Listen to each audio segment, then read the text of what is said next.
Hey, everybody, welcome back to Energy Works. We are on the seventh episode of our of podcasts. And I want to take this opportunity to circle us back to the beginning and to sort of wrap everything up or weave everything together so that it makes sense to you. These first seven tenets that we are putting out, these first seven ideas of what we think is the most important thing for you to know about energy and how it works best for you.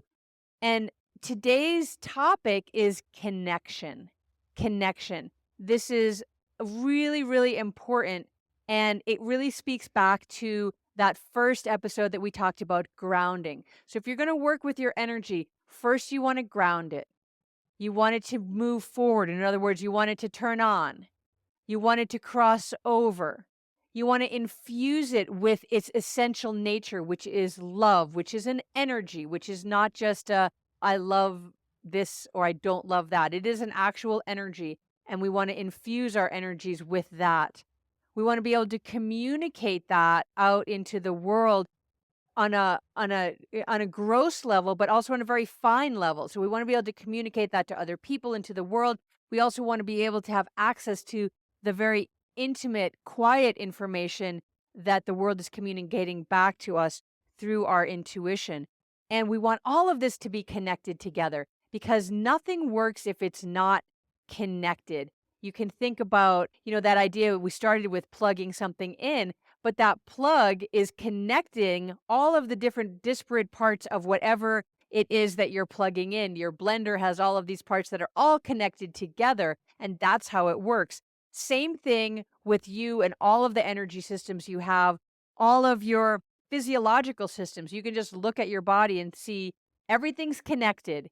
I'm not going to break into song about the hip bone connected to the ankle bone, but you know that song and now you're singing it in your head.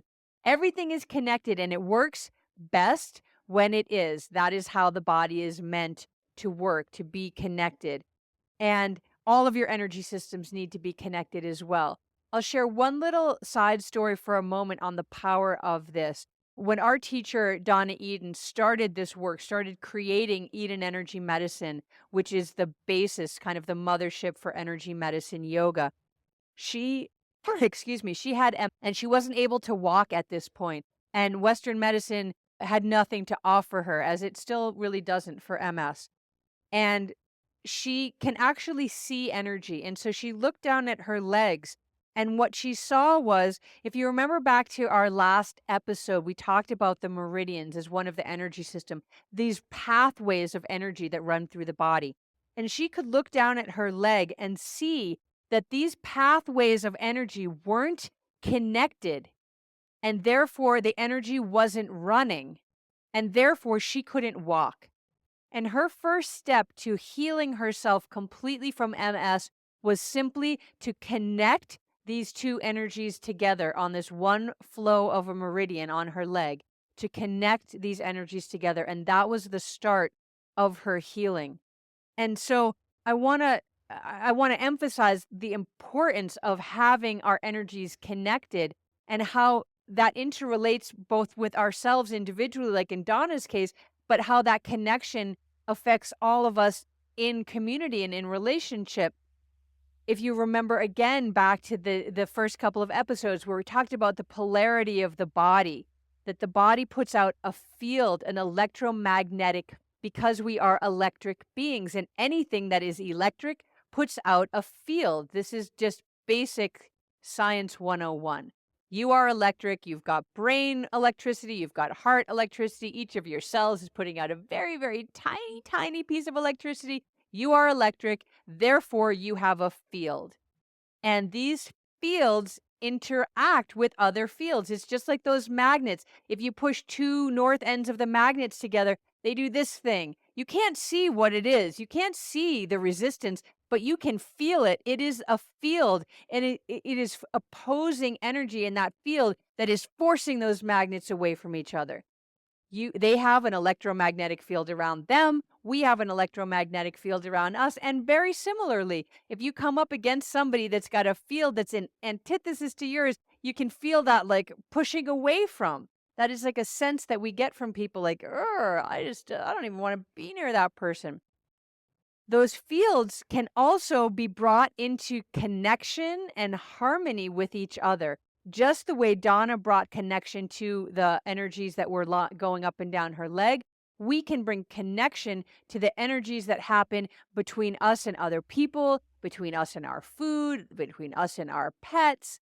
It is all about this field that surrounds the body that in Western science is called the biofield, literally the alive field that's around your body. Yeah, thanks, Lauren. The biofield, I love that it has a science name now because it's just not woo-woo. It can actually be photographed with Kirlian photography. And I think that if you're someone who's listening to Energy Works, we probably don't need to explain the biofield or the aura to you or convince you that it exists.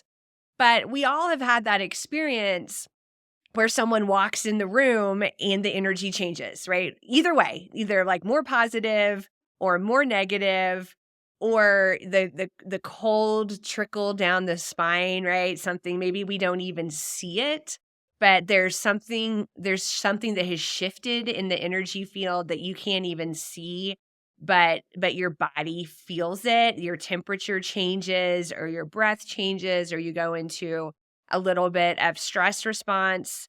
And so like it or not, we all are connected. So we're talking about this connection here, and a lot of science, which I know we all know, shows that no man is an island, no woman is an island. We are not designed to be alone. People who are alone tend to become depressed, sad. Usually it affects their longevity. It's really, Lauren, like you said before we hit record, I think the worst punishment you give someone in prison, is that what you said, is put them in solitary confinement, Mhm. because we are designed to be connected to one another. And when we talked about love a few episodes ago, we touched on those tough situations.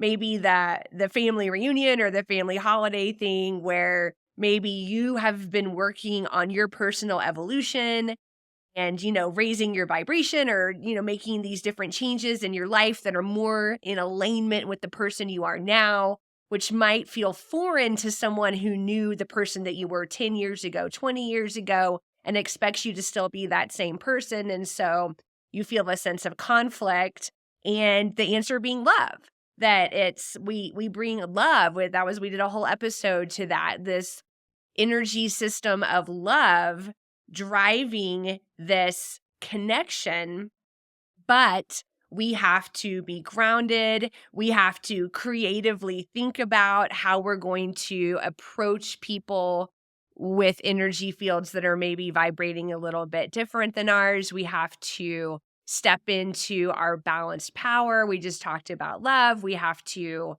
communicate. We have to trust, this intuitive trust that what we're doing is the right thing. And I think another wonderful word for communication is harmony. This harmony within energetically and this harmony without. And the harmony without needs the harmony within, and the harmony within needs the harmony without, and the disharmony without breeds the disharmony within. And so I love that this is our the 7th of 7 with the energy systems that we're talking about being connection, because it's the container that holds it all together. It absolutely is. It's the container. And it is, it's so important to have your energy systems that are unique to you. We each have 9 of them. They all need to be connected together in order for you to be working optimally. And we've been showing you all along each episode a technique to help optimize the system that we're talking about, or the idea and ideal that we're talking about, because energetically you can work with these ideas that are otherwise quite heady. I mean, it's quite intense as an intellectual exercise to talk about love or to talk about communication or intuition or power. These are big words with a lot of history beyond them for yourself individually and globally for what these words mean and how they operate in the world. And the beauty of energy, and this is one of the reasons that I'm so drawn to this work, is because it takes it out of that intellectual struggle. Exercise is one way to put it, but struggle is another way to put it. And the how to problem solve from an intellectual capacity some of these big issues, grounding and creativity struggle. How do I do that? What is that? It's to think about them intellectually is a challenge. It can be a joyful challenge, but it's a challenge. And then we drop into the energetic piece and everything gets lighter. And that's not only because the energy is more diffuse, it is because it is simpler, because it is more diffuse, to work with these systems and concepts in a very grounded, energetic way that then kind of carries forward and simplifies all of the other parts and pieces of it that we then take out, whether we're going to talk about it, write about it, draw about it, have a conversation about it, try to problem solve about it. But the energy underneath, once that is working for us, everything else gets much easier. And that connection piece is really the crux point of everything that we've been building up to because none of these pieces that we've been talking about work in isolation. It's not enough to just have love if you're not grounded. It's not enough to communicate if you are not in a place of power. It's not enough to tap into your intuition if that creativity piece is just not even anywhere in your systems. And so to have all of these pieces connected together allows you to be that whole, holy, healed being that it is that we all want to be. Yeah, when you were talking, I came back to the figure eight in my mind. And I know that, Lauren, when you're talking about or teaching everyone the energetic technique for connection, it's going to be figure eight ish. And this connecting with someone else, the figure eight is this, it crosses in the center. We've talked about crossover being such an incredible, important, and required energy pattern for us to be firing on all cylinders, for lack of a better way to say it. But even internally, my connection from, my heart to my gut to my heart to my gut, or my intuition to my gut to my intuition to my gut, or the grounding to my power, the grounding to my power. They, as Lauren said, that, you can think of this figure eight between two different things, how they're continually feeding each other. Or my partner, Burke. Burke's grounding affects me. Burke's energy field affects my energy field. If he is disconnected internally, his internal disharmony is going to affect my harmony and bring me into disharmony. And so the more that I can be harmonious within myself, because really I can't control him. He needs to take care of himself. I need to take care of myself. And so, but I do know that my connection and my harmony affects those around me. Just like somebody else's harmony affects me or someone else's disharmony affects me, mine affects them. And so if I walk into my local grocery store and I am disconnected and I am not in harmony, that vibe, for lack of a better word, is going to affect everyone around them. And through the work of energy, we're not going to get into the specifics here, but we actually know and can test people. And we can take someone who is in harmony and we can unregulate them or deharmonize them just by exposing them to someone who is disconnected or not harmonized. And so this connection energetically is real, and I cannot control everyone in that grocery store, but I can control myself. And I know that I am influencing every single one of those people. And I'm also, the more deeply I have patterned myself into connection and harmony, then, or that it is not as likely that I will as quickly become unharmonized or dysregulated. Although it can still happen because the dysregulation can be quite powerful coming from someone else to us. Yeah, you're absolutely right, and I love that you brought that up because one of the goals and the blessings of this work is that the more that you start to do it, we talked about habits, we've talked about that quite a bit, that you start to habituate your energy to being in these beneficial patterns, and that strengthens your ability to stay within your own harmonized container versus being influenced by everybody else's. That is a big challenge and a big lift because we entrain with other people. That is the nature of being human. That is being an animal because actually animals do that as well. That we become similar to what's going on with the people around us. It's why if somebody starts laughing, everybody starts laughing. If someone starts crying, everybody starts crying. They've done studies with clocks that the clocks, the old ones that had the pendulum, all the pendulums would start to swing in harmony because the energy of ourselves, of groups, are so strong that they bring everybody into the same resonance. And this is why an orchestra, everybody tunes up individually before they play together. First, you go and you take your violin and you tune your violin to itself.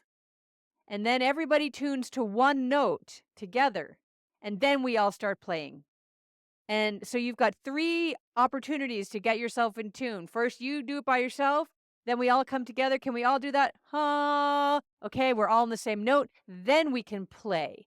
And so that idea of that connectivity is both protective and relational because we want to stay with ourselves and our own harmony, but we also have to be ready as soon as we open our eyes that somebody else is in the room with us creating their own energy signature. And how do we play off of that? Yeah, I think, Lauren, I know this because I'm with you enough. We hear it all the time. Lauren, you have such great energy. Lauren, I'm drawn to work with you because you have such great energy.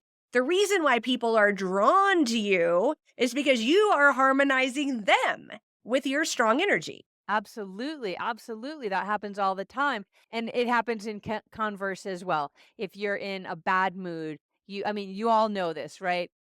Don't even come near me. I'm in a bad mood. I don't want to infect you, right? Like we say things like that because we know my bad mood is going to bring you down. It just is.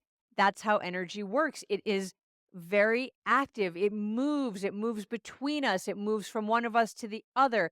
And this biofield that we have around us, that is kind of like you can think of it as your spacesuit, is what protects you and your energy fields, and also it's transmitting your energy out to the world. So it's like that, I'm in a great mood today, anyone who wants to come talk to me, come talk to me, and like you feel that, and other people around you feel that too.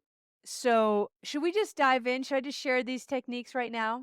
Yeah, and I want to offer before you share the techniques that this is the seventh in a series. And in each of these 1, 2, 3, 4, 5, and 6, we also offered techniques.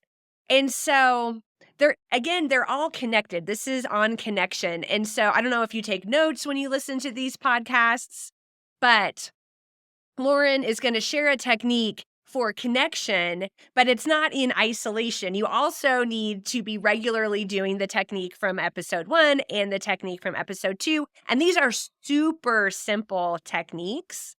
And so they're very simple, but it's the harmony of all of these together that really creates the most power than any one of them in isolation. 100%, absolutely. And I want to add on to this too, that they do work as they're individually geared to, and they are more powerful when you work them together. So again, it's about connection. Each thing works on its own, but connected, it is that much stronger. And that really could be a metaphor for this whole series of episodes and this whole teaching as a whole, is that each of us is strong individually. That's what we're working towards. That's why we're exploring these energy tools, because we understand that energy is the most powerful substance that there is. And so let's figure out what it is and how to work with it. So I want to get as strong and powerful as I can individually. And then knowing that we are all more powerful together. The more of us that there are, the more of us that are doing this work, that are bringing ourselves into harmony. And again, back to that symphony metaphor. If I play my violin by myself, it sounds okay. If another violinist comes and we play together, that sounds okay. Then someone brings in a piano, it's like, huh, now that's pretty cool. Now someone brings in an oboe, whoa, a flute, whoa. And all of a sudden, we've got all of this more and more and more and more, and we're all connecting, and we're all connecting with this beautiful idea of theme that we're playing together, and it becomes a symphony. And that is the beauty of all of us at our highest in connection. So I'm just going to teach this. I'm just going to teach this. It's called the Celtic Weave. And we've been talking a lot about that, the figure eight. And this, it's when it's lying on its side, the infinity symbol is called a lemniscate. And it is that feedback loop. It is information coming back and forth and around ad infinitum, for infinity. And that geometric shape actually exists in all of these 9 energy systems. You don't have to worry so much about, what do I mean 9 energies? She hasn't talked about the 9 energy systems. Now I've got geometry throughout it. Is important to know that is that these little figure 8 patterns are happening in all of your energy fields and in all of the geometric patterns of energy all around us. Energy is geometry, and maybe we'll save that for another podcast. So you've got these little figure eights going everywhere. And the more of them that you have in your energy fields, the healthier you are. And the healthier you are, the more of these you have. And you can bring them in. Remember, we talked about your hands being electromagnetic. So that's what we're going to do right now. So you're just going to rub your hands together and just shake them off. And then this is so easy, but I'm going to talk you through it because you can do it from on high, on low, anywhere around you. What you're going to do is open your arms up wide, anywhere like slightly to your head or above. And then you're going to draw your hands together in front of your body, cross them past each other, and then keep expanding your hands out wide beyond you the other way. So now my right hand is crossed over my left, and my hands are out in the field on either side of me. Now I'm just going to uncross my elbows and smooth my hands wide again. And I'm just going to keep doing that back and forth. I'm going to cross my arms, cross my hands over so that they're on opposite sides of my body, and then I'm going to open up and cross them wide. I can do this from high overhead all the way down. I can do this just back and forth in front of my body, just crossing my arms wide, crossing them, uncrossing them open, crossing them as far beyond my arms as I can to cross them across the body, and then open them up back and forth like you're weaving. Think about that because it's called the Celtic Weave. It's like you're pulling curtains from far on other opposite sides of the window. You're pulling them together, but when you get together, you're going to keep crossing them over each other as if you could pull them towards the other side where they started. Back and forth and back and forth. What this does is it weaves together all of the energy systems that you have. And I want to show you a couple of other little pieces with this same idea and the same practice of this back and forth, this figure 8 pattern. You can do it between you and another person. So now I've got my hands together and I'm drawing this lemniscate, this lazy 8 on its side between me and you, the computer screen right now. I am scooping you up and bringing you back into my field, and then scooping up me and bringing it out to your field. I'm drawing a figure 8 back and forth between me and another person. I do this between me and the food that I'm about to eat so that I am in harmony with my food and I'm connected energetically to it so that I digest it better and assimilate it. I can do this between me and my dog, between me and the sleeping baby in the crib, between anything that is in disharmony to bring myself and this into a deeper connection and ease. Thank you, Lauren. And yeah, figure eights, you can just we're videotaping this, so if you happen to be watching us on YouTube, you can see it. But if you can't see us and you're, walking or driving or at the store or however you like to listen to your podcasts, you can literally even just take one hand and just like start drawing figure eights with your hand, just like one hand. And you are reinforcing this pattern of connection. And the body is incredibly intelligent. And so you just don't even have to think more than that. Like your energy is like, yay, figure eights. And it's going to be excited that you're doing it. And it's going to just keep the figure eights going, because you're just making this very special pattern in your energy field. And so there's no like, did I do it right? How long should I do it? Can I mess this up? You cannot mess it up. You are doing it right. You're just making figure eights. And it's truly that simple. It is just not any more complicated than that, creating this geometric pattern of connection in the body, in the field, and it extends to everything that energetic that you interact with. And I want to add one more thing to that as well, because here's the point in these podcast listeners that some of you skeptics might be like, okay, this has just gone a little too far. Now she's waving her hands back and forth in front of her body, and that's supposed to do something. So I want to say this: these techniques are ancient and they're very simple, and you don't have to take my word for it because I know that they look really silly. Trust me, because I've been teaching this for years. But I want to say this: I have 3 books published about energy medicine yoga. Those would not be out in the world if there was not some validating truth to these teachings that I'm bringing you. If this was just like, oh, da da da, that doesn't do anything, there would not be 3 books out in the world. So I love that the skepticism might be coming up. And what I would say is try it. Try some of these techniques and have a notice in yourself. Do you feel things changing? Do you feel things moving? Do you feel that connection when you do these practices? And then drop us a review. Let us know. Drop us a note. Let us know what you want to hear more of, what you want to learn more about. We really want Energy Works to be for you so that we can help you get energy working for you. Thank you for joining us, everybody. We are truly honored that you are listening to us. And yeah, figure eight, like share with us what you need. We'll give it back at you. Share with us what you need. We'll give it back at you. And we know that we learn from you too. So thank you for joining us and have a great rest of your day.